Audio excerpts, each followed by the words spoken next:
Let's talk about compound inequalities. Now, the compound inequalities are just inequalities that are made up of two or more, but we'll just focus on two inequalities put together.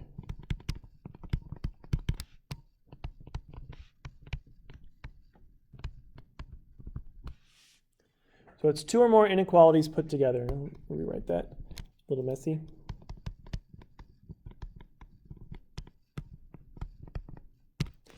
And there are two types. There's what's called an intersection, which is an and type inequality. That's the word and there. So a compound inequality containing the word and is only true if both of the inequalities are true.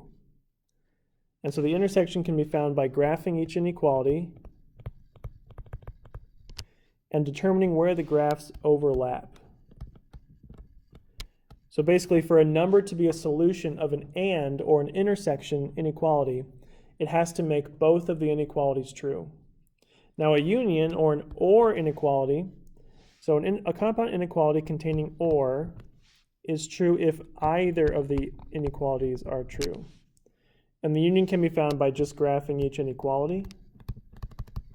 So in this case, you don't need to worry about if they overlap or not. So for a number to make an or inequality true, it just has to make either one of them or both of them true. Either one works. So let's see what this looks like. Let's practice graphing a couple and type inequalities. So x is greater than -2 and x is less than or equal to 5. So first step here is to put the two numbers you have in the right order on a number line. That's really all you need. Hopefully we know, where those two numbers are in relation to each other. And then just for the and type, you want to do a little planning. So we know that the -2 is going to be an open circle shaded to the right because it's greater than. We know the 5 one is going to be a filled in circle shaded to the left for less than. And for an and type inequality, we only want to graph where these two inequalities overlap. So that would be right here with an open circle, right here with a filled in circle, and just the overlap, which is in between in this case. So that is this inequality graph. X is greater than -2 and x is less than or equal to 5. We're only graphing the numbers that make both of these things true, which is the numbers in between them. All right, k is less than 3 and k is less than or equal to 7. So we've got 3 here and 7 here. Again, we want to do a little planning. Less than 3 is an open circle going this way for less than. Less than or equal to 7, filled in, also going this way. So again, we just want to graph the overlap, which is here and on. So we have an open circle because it can't be a filled in circle because it has to make both of these true. And since there's no equal to bar here, we have to use an open circle. Shade to the left, and there you go. So this one only goes one direction because it's only the numbers that are both less than 3 and less than or equal to 7. Has to be both. Now let's look at ORs. So x is greater than or equal to 0 or x is less than -4. So first put these in order correctly. -4 comes first. X is greater than or equal to 0. Now we don't care if these overlap, so we're just going to put them on the graph. Greater than or equal to 0 goes this way. Less than -4 goes this way, and we're done. So for an or inequality to be true, a number has to make either one true, which is why we have two separate shaded areas. These numbers make this inequality true, and so do these numbers. It doesn't have to overlap. All right, less than or equal to -8 and less than or equal to -5. So less than or equal to -8 goes like this. Less than or equal to -5 also goes to the left, and it does end up overlapping, but that's fine too. Right, so for and inequalities, look for the overlap. Or inequalities, it doesn't matter if they overlap or not. Just put them both on the graph.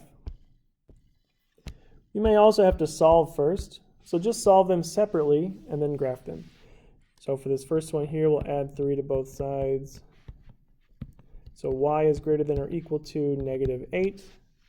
And we'll add 3 here, same step. Y is less than or equal to -5. So now we graph this. put our numbers on the graph. And this is an AND type, so we want to think about it. Greater than or equal to 8 goes this way. Less than or equal to -5 goes this way. So this will be another one where our overlap is in the middle. Filled in circles on both, shade in between. Part B, 4m plus 7 is greater than or equal to 31. So we'll subtract 7 from both sides. 4m is greater than or equal to 24.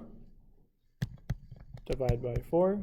And m is greater than or equal to, that is 6. And didn't have to do anything to solve this next one. M is greater than 5. So put your numbers on the number line. It is an AND type, so we'll plan ahead. Greater than or equal to 6 goes like this. Greater than 5 goes like this. So the overlap here is just from here on. So filled in circle, because that's what's there. Shade to the right.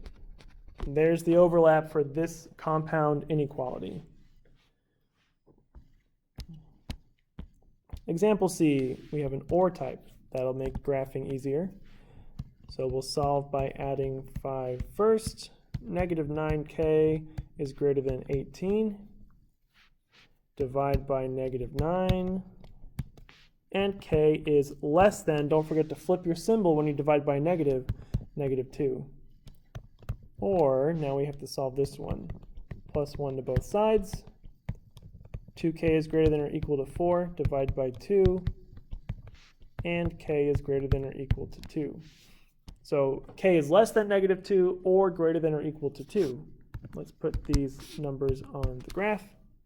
Less than -2, open circle, shade to the left. Greater than or equal to 2 is a filled in circle, shade to the right. This is an OR type inequality, so we don't need them to overlap. We just put them on the graph. All right, example D, another OR. So we'll subtract 1 here. M is greater than 3. Or we'll add 1 here. M is less than or equal to 4. Okay, so here's 3, here's 4. Let's put them on the graph. Greater than 3, open circle, shade to the right. Less than or equal to 4, filled in circle, shade to the left. What happens here is that the entire thing gets filled in. So this is where we have all real numbers. No matter what number you pick, it will make this compound inequality true because every single real number is either greater than 3 or less than or equal to 4. So all real numbers for this one. But the graph does show that. The graph clearly shows that every number is shaded, especially because we shaded the arrows as well. All right, example E. Now, this is a special type where it's kind of smashed together. This is only ever an AND inequality, and we'll show you how to solve it here. Start in the middle. We got -2x plus 1. Normally, if you just had this, or if you just had this, you would start the same way, by subtracting 1. We want to get x by itself. You're also going to subtract 1 from every sort of zone, each side of the inequality symbols. So we're going to do that. Subtract 1. We get -8 is less than, -2x is less than or equal to -4. And now divide by -2. So we get x in the middle. Don't forget to flip your symbols. And so normally when you write these, you want to make sure it goes from least to greatest. So let's rotate this around. 2 is less than or equal to x is less than 4. So what this shows is that the numbers for x are between 2 and 4. And the way you graph it, just put 2, put 4, put the right circles on here. So 2 gets a filled in circle and 4 gets an open circle. And these always graph in the middle. The ones that are written like this are always in the middle because x is between these two numbers. It's greater than 2 but also less than 4, which describes this area right here. Greater than 2 but less than 4. So that's how those work. Let's look at one last OR example. 3x plus 1 is greater than negative 2. We're going to subtract 1 here. So 3x is greater than negative 3. Divide by 3. Now, even though our answer is negative, we don't flip it because we didn't divide by a negative. Let's add 3 on this side. So 7x is greater than or equal to 21. We'll divide by 7. And x is greater than or equal to 3. And this is an OR type, so we're just going to graph them. Negative 1 and 3 go on the graph. Greater than negative 1 is an open circle to the right. Greater than or equal to 3 is a filled-in circle to the right as well.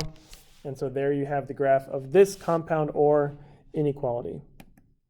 So essentially, the work here is really no different than graphing a regular inequality. We just have two of them that we're putting together.